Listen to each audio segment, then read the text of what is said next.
नमस्कार दोस्तों, स्वागत है आपका हमारे चैनल फिल्मी वाणी पर। दोस्तों, जनरली आपको हमारे चैनल पर साउथ एक्टर्स और साउथ मूवीज़ पर वीडियो देखने को मिलते हैं, लेकिन आज हम कुछ अलग सब्जेक्ट पर बात करेंगे। काफ़ी टाइम से हम इस टॉपिक को टच करना चाहते थे और फाइनली वो टाइम आ चुका है जहां हम आपको इंडिया के कुछ डिस्गस्टिंग एडवर्टाइजमेंट की जानकारी देंगे। साथ ही साथ हम मेकर्स के माइंडसेट पर भी चर्चा करेंगे। इस लपेटे में हम साउथ से लेकर नॉर्थ तक हर किसी पर बात करेंगे। आज के समय में advertisement industry one of the largest business sector है, जहां छोटे से छोटे और बड़े से बड़े प्रोडक्ट को एडवर्टाइज किया जा रहा है। कुछ डायरेक्ट तरीके से जो सबको दिखता है और कुछ इनडायरेक्ट तरीके से। टीवी, इंस्टाग्राम, फेसबुक, ट्विटर और यहाँ तक कि यूट्यूब, हर जगह एडवर्टाइजर्स हैं और इसमें कुछ गलत भी नहीं है। दिखेगा नहीं तो बिकेगा कैसे? प्रॉब्लम ये है कि अब इन एड्स में कोई क्रिएटिविटी देखने को नहीं मिलती, या तो इतनी क्रिएटिविटी होती है कि गले से नीचे नहीं उतरती। होली के त्यौहार पर हिंदू मुस्लिम घसोड़ देते हैं, दिवाली पर पटाखे न जलाने का ज्ञान देते हैं। हर एडवर्टाइजमेंट के लिए मॉडल्स हैं, सेलिब्रिटीज हैं, आप उनसे एडवर्टाइजमेंट कराइए, कोई दिक्कत नहीं है। मगर एटलीस्ट कुछ लोगों को इतना तो सेंस होना चाहिए कि ऑडियंस को उन पर कितना फेथ है। आपको जानकारी होनी चाहिए कि आपके प्रमोट किए हुए प्रोडक्ट से लोग कितना इन्फ्लुएंस होते हैं, स्पेशली जब लोग आपको हीरो मानते हो। हाँ, सही सुना, हीरो ना कि एक्टर। अब यहाँ पर कुछ लोग कहेंगे कि ये उनकी चॉइस है। काफ़ी सेलिब्रिटीज़ भी यही कहते हैं कि हमें इस चीज़ के पैसे मिलते हैं, हम प्रमोट करेंगे, अगर आपको लेना है तो लीजिए वरना मत लीजिए। तो ऐसे केस में हमें उन सभी को सिर्फ एक एक्टर मानना चाहिए, ना कि कोई हीरो। हम जैसे छोटे क्रिएटर्स के ऊपर भी यूट्यूब की गाइडलाइन है कि हम ऐसे ही किसी भी आलतू फालतू चीज़ को प्रमोट नहीं कर सकते। वो तो सेलिब्रिटी हैं। जब आप इतने बड़े सेलिब्रिटी हो कि आपसे करोड़ों लोग इन्फ्लुएंस होते हैं, तो एटलीस्ट कुछ प्रोडक्ट का तो प्रमोशन मत करो जिससे वाकई यूथ इन्फ्लुएंस होता है। हम कुछ बुरे एडवर्टाइजमेंट पर चर्चा करने से पहले उन सेलिब्रिटीज को शाउट आउट करेंगे जिन्होंने समझदारी दिखाते हुए ऐसे प्रोडक्ट को प्रमोट नहीं किया। सबसे पहले बात करते हैं साउथ इंडस्ट्री की most promising actress Sai Pallavi की। साई पल्लवी एक ऐसी एक्ट्रेस हैं जो ज़्यादातर फिल्मों में नेचुरल रहती हैं। इवन कई मूवीज़ में तो आपको इनके मुहासे वगैरह भी दिखते हैं, फिर भी इन्हें कोई दिक्कत नहीं रहती और इस तरह से ये सोसाइटी में काफ़ी अच्छा मैसेज पहुंचाती हैं। साई पल्लवी को 2 करोड़ रुपए ऑफर किए गए एक फेयरनेस क्रीम को एडवर्टाइज करने के लिए, जिसको उन्होंने रिजेक्ट कर दिया। उनका कहना था कि इंडियन कलर्स बहुत खूबसूरत होते हैं और हमें फॉरेनर्स की तरह नहीं बनना। सही मायने में इन फेयरनेस कंपनियों ने गोरेपन को खूबसूरती का आधार बना दिया है, जिसके चलते ये सालों से करोड़ों का बिजनेस करती आई हैं। बॉलीवुड एक्ट्रेस कंगना रनावत ने भी इसी तरह के फेयरनेस क्रीम के एडवर्टाइजमेंट को रिजेक्ट कर दिया था और रिपोर्ट्स की माने तो इस एडवर्टाइजमेंट के लिए इन्हें भारी अमाउंट दिया जा रहा था। दोस्तों, नंदमुरी बालाकृष्णा की गिनती तेलुगु इंडस्ट्री के लेजेंडरी एक्टर्स में होती है। लोग इनकी फिल्मों और इनके स्टंट का काफी ज्यादा मजाक उड़ाते हैं।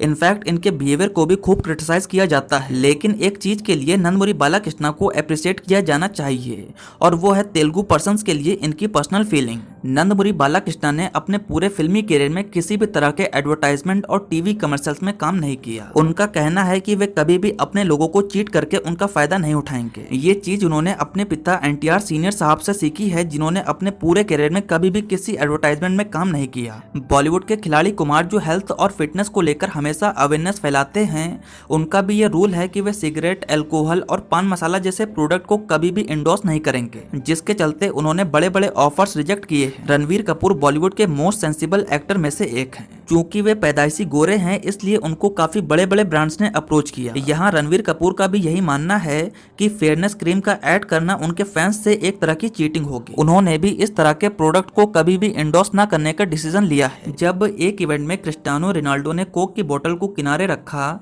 तो कंपनी के शेयर्स 1.6% नीचे आ गए और करोड़ों का फटका लगा। सो अलग बिग बी जो सॉफ्ट ड्रिंक के एडवर्टाइजमेंट में काफी लंबे समय से एक्टिव थे, उनसे जब एक छोटे बच्चे ने इस एड पर सवाल किया तो उन्होंने हमेशा के लिए डिसाइड किया कि वे अब इस तरह के एडवर्टाइजमेंट नहीं करेंगे जिससे लोगों की हेल्थ को इशू हो सकता है। एक महानायक होने के बाद अपनी गलती को मानकर उसे दोबारा न करने की बात वाकई काबिले तारीफ है। उन्होंने अपने साथी एक्टर्स को भी इन सॉफ्ट ड्रिंक को प्रमोट करने से मना किया। जॉन अब्राहम भी ऐसे सेलिब्रिटी हैं जो फिटनेस को लेकर हमेशा जागरूक रहते हैं। उन्होंने भी ये डिसाइड करके रखा है कि वे स्मोकिंग, अल्कोहल और पान मसाला जैसे एड्स को कभी नहीं करेंगे। ऐसे बहुत सारे एक्टर्स हैं जिन्होंने इस तरह के प्रोडक्ट्स को रिजेक्ट किया।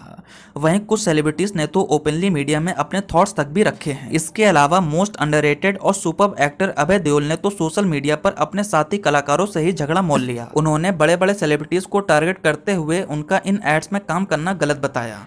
कल्कि कोचिन ने भी एडवर्टाइजमेंट स्पेशली फेयरनेस प्रोडक्ट को इंडोर्स करना पूरी तरह से गलत बताया। खैर, इन सेलिब्रिटीज के कंपैरिजन में एडवर्टाइजमेंट करने वाले सेलिब्रिटीज की संख्या काफी ज्यादा है। नॉर्थ हो या फिर साउथ, इंडस्ट्री की हर बड़ी एक्ट्रेस फेयरनेस प्रोडक्ट को प्रमोट करते हुए नजर आ ही जाती है। चलिए अब बात करते हैं कुछ एड्स की जिन्होंने हमारी भावनाओं को आहत किया या जिससे हम इस तरह की उम्मीद नहीं करते थे। एक साउथ सेलिब्रिटी होने के नाते हम सभी के मन में उनकी एक अच्छी खासी इमेज बनी होती है। साई पल्लवी, रश्मिका मंदाना, अनुपमा परमेश्वर और कीर्ति सुरेश जैसी एक्टर्स ने इंडियन ट्रेडिशन को जितनी खूबसूरती से दर्शाया है, उसके चलते इन एक्टर्स को एकदम से वो जबरदस्त रिस्पॉन्स देखने को मिला जहाँ हमारी पर्सनल फीलिंग्स इनके साथ जुड़ चुकी है। लेकिन जब रश्मिका मंदाना जैसी एक्ट्रेस अमूल माचो के डिस्गस्टिंग एडवर्टाइजमेंट में नजर आती हैं तो इनको नेशनल क्रश कहे जाने पर सवाल जरूर उठता है। हम बात कर रहे हैं बीते दिनों रिलीज हुए अमूल माचो की एड की। बेसिकली इस एड में रश्मिका मंदाना अंडरवियर को देखते हुए रोमांटिक होते हुए नजर आई। टेक्निकली अगर देखा जाए तो उस एड में कोई गलती ना होती अगर सनी लियोनी जैसी एक्ट्रेस उस एड में काम करती, क्योंकि हम उनसे उसी तरह की उम्मीद रखते हैं। लेकिन अगर साउथ एक्ट्रेस रश्मिका मंदाना, जिन्हें महज चंद फिल्मों से ही लोगों ने टॉप एक्ट्रेस का तगमा पहना दिया है, उन्हें तो एटलीस्ट इस एड में सोच समझ के काम करना चाहिए था। इस एड में काम करके रश्मिका मंदाना ने अपने पैर पर कुल्हाड़ी तो मारी है, उसी के साथ उन्होंने लोगों की भावनाओं को भी आहत किया है।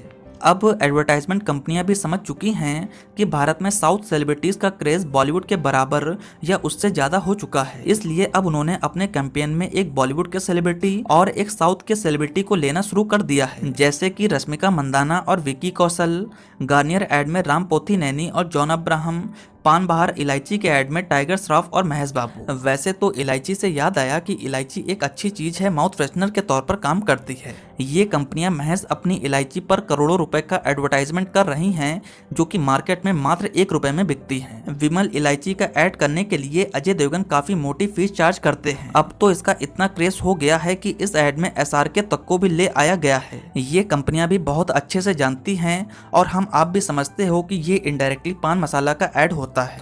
अब कुछ लोग ज्ञान देते हैं कि वे इलायची का ऐड करते हैं, ना कि पान मसाला का। तो यहीं पर तो मेन गेम है।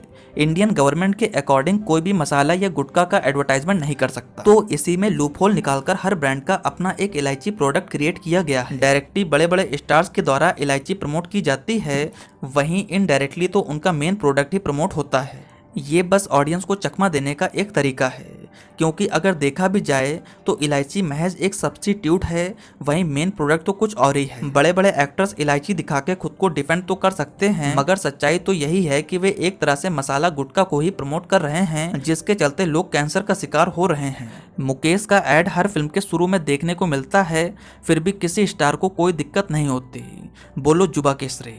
इस कड़ी में तीसरा विज्ञापन है जब नवरात्रि के उत्सव में पूरे गुजरात में करीब 500 से अधिक मैनफोर्स के बैनर लगाए गए, जहां लिखा था खेलो मगर प्यार से। ये ऐड अपने समय का सबसे विवादास्मक ऐड था। हिंदू त्योहारों पर ऐसे ही ऐड लगाना लोगों की गंदी मानसिकता को दर्शाता है। बाद में काफी ज्यादा प्रोटेस्ट के चलते कंपनी ने अपनी सारी होर्डिंग हटा दी और माफी भी मांगी। चौथा एडवर्टाइजमेंट है हेयर सैलून की फ्रेंचाइजी चलाने वाले जावेद हबीब से रिलेटेड। इन्होंने अपने विज्ञापन में दिखाया कि हमारे सैलून में हिंदू देवी देवता भी आते हैं। इतना ही नहीं, इन्होंने हिंदू देवी देवताओं का एक मजाकिया स्केच तक बनवा दिया। इन कंपनियों ने हिंदू को एक इजी टारगेट मान लिया है। कुछ भी हो, खासकर हिंदू त्योहार ये अपनी भद्दी मानसिकता दिखाते जरूर नजर आते हैं। साल 1998 के एक एडवर्टाइजमेंट में बॉलीवुड एक्ट्रेस विपाशा बसु एक इनर वियर का ऐड कर रही थी। इस ऐड में दिखाया गया कि डिनो मोरिया अपनी टी से डैश को हटा रहे थे। इस पर भी पब्लिक उस समय काफी नाराज हुई और जगह जगह प्रोटेस्ट किए गए। बाद में कंपनी को इस ऐड को बंद करना पड़ा। स्क्रीन पर दिखाई गई फोटो एक शूज एडवर्टाइजमेंट की है। यहाँ पर भी काफी सारी पब्लिक की डिमांड पर इस ऐड को बंद करना पड़ा। 2019 में जोमेटो को भी मुंह की खानी पड़ी जब उन्होंने इस तरह के बैनर्स को खुलेआम लगाए, जिसमें BC और MC शब्द साफ तौर पर लिखा हुआ था, जिसे प्रायः एब्यूसिव लैंग्वेज में यूज किया जाता है। इस ऐड को देखकर पब्लिक भड़क गई और जोमेटो को अपना ऐड वापस लेना पड़ा। इस तरह यहाँ सैकड़ों एड्स हैं जो अपनी घटिया मानसिकता को दर्शाते हैं।